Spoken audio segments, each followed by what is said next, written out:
साथियों नमस्कार। इस समय उत्तर प्रदेश की राजनीति में हलचल है, क्योंकि समाजवादी पार्टी के कद्दावर नेता आजम खान साहब जो है 23 महीने बाद जब जेल से रिहा हुए हैं, तब से तमाम सारी खबरें जो है चल रही हैं।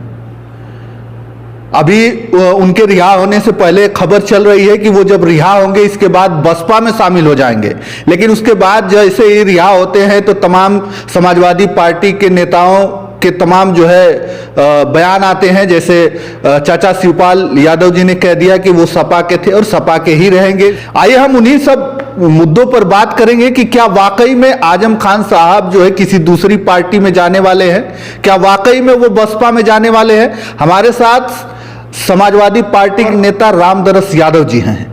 आइए हम इन्हीं से बात करते हैं। बहुत बहुत स्वागत है आपका भी, आपके चैनल का, सभी दर्शकों का सादर धन्यवाद। 23 महीने बाद जो है आजम खान साहब की जो है जमानत होती है और उसके बाद पूरे उत्तर प्रदेश की राजनीति में हलचल पैदा हो जाती है। तमाम लोगों नेताओं के तमाम तरीके से बयान आ रहे हैं। कुछ लोग कह रहे हैं कि वो बसपा में शामिल आने के बाद शामिल होंगे, कुछ लोग कुछ कह रहे हैं। आपको क्या लग रहा है? देखिए, माननीय आजम खान जी बड़े नेता हैं और समाजवादी पार्टी के संस्थापक सदस्य हैं, और उनको दूसरे जगह जाना ये कहना उचित नहीं है। वो समाजवादी पार्टी के हैं, समाजवादी विचारधारा के हैं और समाजवादी पार्टी में ही वो बने रहेंगे। अब वो बड़े नेता हैं, उनके ऊपर हम कुछ टीका टिप्पणी नहीं कर पाएंगे, लेकिन वो हमारे नेता हैं और हमें पूर्ण विश्वास है कि वो समाजवादी हैं, हैं और रहेंगे। अच्छा, वो जाएंगे नहीं, क्योंकि खबर चल रही थी कि बसपा में शामिल होने वाले। वो आप जैसे मीडिया वाले लोग जो हैं यही कमों करते हैं, इस घर का झगड़ा उस घर, उस घर का झगड़ा उस घर। हाँ, ये कोठिला का धान वो कोठिला, वो कोठिला का धान वो कोठिला, झगड़ा लगाने का काम आप लोग करते हैं। केवल बढ़िया तो काम करेंगे नहीं तो कुछ तो बात चली होगी, तभी तो लिखा गया होगा कि नहीं वो बसपा में शामिल होने वाले। कौन बात चलाया? आप बताइए, कौन बात चलाया? माननीय आजम खान साहब जेले में थे तो बात कौन चला दिया? आप जैसे मीडिया वाले लोग बात चलाए, और कोई तो बात चलाया नहीं। अच्छा, ये भी लिखा जा रहा है, कहीं कहीं ये देखने को मिला है कि लोग लिख रहे हैं कि उन्होंने जेल से बाहर आते ही उन्होंने ये कहा कि अगर मैं बड़ा नेता होता तो बड़ा नेता हमें आता लेने के लिए। देखिए, वो बड़े नेता हमारे हैं और बड़े नेता थे भी और आगे भी बड़े नेता रहेंगे। और वह जो है, उनसे जब आप जैसे मीडिया के साथियों ने पूछा कि आप बड़े लीडर हैं, तो कहे कि नहीं, बड़े लीडर नहीं, बड़ा सक्रिय कार्यकर्ता हूं। तो जो समाजवादी होता है वह गलत नहीं बोलता, सही बोलता। वह समाजवादी पार्टी के हमारे कहीं ना कहीं वो लीडर हैं, और वो जो कहते हैं वो सही कहते हैं। तो क्या आपको लग रहा है कि उनके आ जाने से जो समाजवादी पार्टी की है वो स्थिति 2027 में कुछ अलग दिखने को मिलेगी? देखिए, वो हमारे नेता हैं, वो चलेंगे तो उनके साथ कार्यकर्ता, जनता, सभी लोग चलेंगे। और दल का नेता जब चलता है तो दल मजबूत होता है, ये बात नहीं है। अब नेताजी के जमाने के नेता हैं माननीय आजम खान जी, समाजवादी पार्टी के संस्थापक सदस्य हैं, तो कहीं ना कहीं उनके अंदर जो है नेताजी का गुण है। इसलिए जो है दल के लिए उनको फायदा है उनका रहना।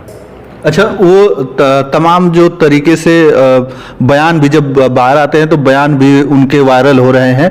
वो कह रहे हैं कि ऐसे ऐसे केस मुझ पर लाद दिए गए कि जो मतलब सोच भी नहीं सकता है आदमी। बकरी चोरी से लेकर जो है भैंस चोरी तक तमाम सारे केसेस उन पर थे। तो उनको लेकर वो मतलब बहुत ज़्यादा वो दुख और दर्द में दिखाई दे रहे थे। और भाई, सच्चाई है, जो व्यक्ति मिनिस्टर रहा हो, विधायक रहा हो, सांसद रहा हो, और ये छोटे छोटे चीज़ों का चोरी लगा करके मुकदमा लादना, ये अच्छी बात नहीं है। जो उन्होंने कहा वो सत्य कहा। सांसद हैं भाजपा के एक रवि किशन जी गोरखपुर के, वो कह रहे हैं कि अरे ये सस्ता हो गया, वो सस्ता हो गया, ये सस्ता हो गया, इस प्रकार से जो है बयान वायरल हो रहे हैं, इस पर क्या कहेंगे आप? महंगा कौन किया था? सस्ता हो गया, महंगा कौन किया था? और जीएसटी उत्सव मना रहे हैं, जीएसटी में सबको कमर तोड़ महंगाई लाया कौन? आप बताइए। उसमें कहीं ना कहीं आप जैसे मीडिया के लोग भी दोषी हैं। आज तो सबका रोजगार जो चौपट हो चुका है। इतनी जीएसटी लगा दिए कि आज किसी के पास पैसा रह नहीं गया है, सब लोग बर्बाद हो चुके हैं।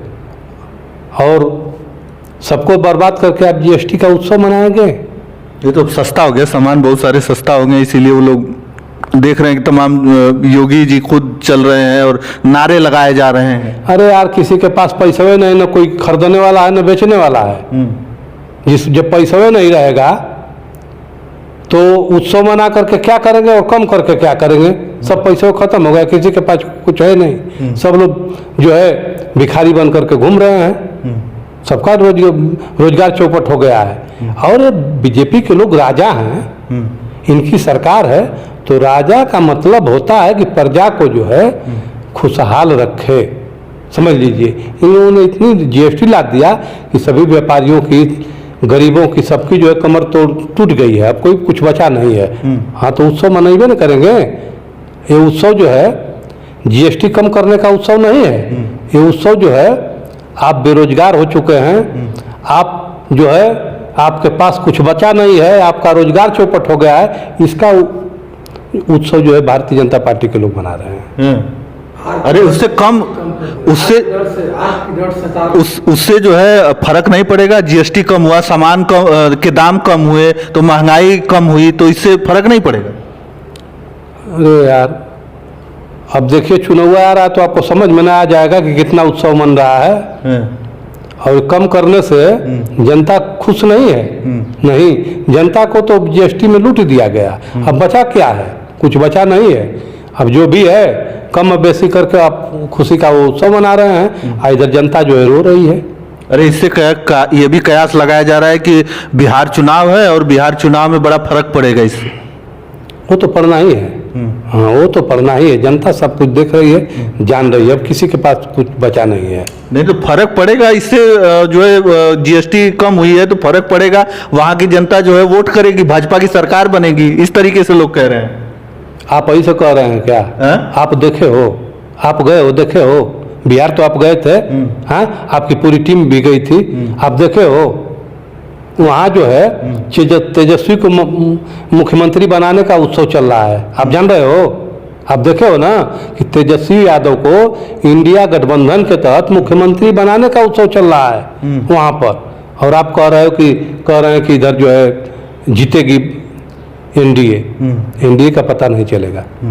ये तमाम सारी महंगाई कम करना, तमाम सारी योजनाओं को लाना, ये भी कहा जा रहा है कि 2027 में जो है, ये 2027 की रणनीति जो है भाजपा की चल रही है। 2027 में फिर से सरकार बनाने की तैयारी चल रही है। आप वही बता दो भाजपा की कौन सी योजना है सरकार की? कोई बढ़िया योजना आप बता दो कि ये योजना बहुत बढ़िया है। आप जो है हिंदुस्तान के चौथा स्तंभ हो मीडिया, आप वही बता दो। आखिरकार खुश है जनता, तभी तो सरकार बार बैक टू बैक आ ही रही है। कैसे आ जा रही है फिर? अरे साथी, हम ये पूछ रहे हैं कि आप वही बताओ उनका एक बढ़िया काम। आप एक बढ़िया काम आप बता दो। नहीं, काम अगर बढ़िया नहीं है तो फिर सरकार कैसे आ जा रही है? दूसरी बार सरकार चल रही है। सरकार आना और जाना ये लगा रहता है, ठीक है ना? अब इस पर हम प्रश्नवाचक चिन्ह नहीं लगा रहे हैं, ठीक है? लेकिन लोकसभा में भी नारा लग रहा था कि वोट चोर, इसके आगे क्या है? ये तो अभी लग रहा है ना, वोट चोर गद्दी छोड़कर ना। तब फिर बिहार में भी लगा, जब से राहुल गांधी ने वोट चोर गद्दी छोड़ वोट अधिकार यात्रा निकाल दिया, प्रदेश की और केंद्र की बीजेपी की सरकार जो है दबाव में आ गई है। वो जान रही है कि हमारा पोल खुल रहा है। अब वो लोग जो है अपने को साफ सफाई देने में बचे हुए हैं। समझ लीजिए, देश के प्रधानमंत्री जी को बोलना चाहिए इस पर उनके ऊपर जब वोट चोर का इल्ज़ाम लग रहा है उस पर बोलना चाहिए। और जो वोट चोरी का इल्ज़ाम लगा रहा है, यदि वह गलत इल्ज़ाम लगा रहा है तो पूरे भारत में बहुत थाने हैं, हर थाने में उन लोगों के ऊपर रिपोर्ट दर्ज होनी चाहिए।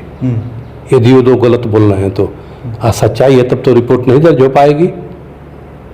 आप बताओ, आप मीडिया वाले हो, कहीं ना कहीं आप भी डरते हो और हमसे बुलवाते हो।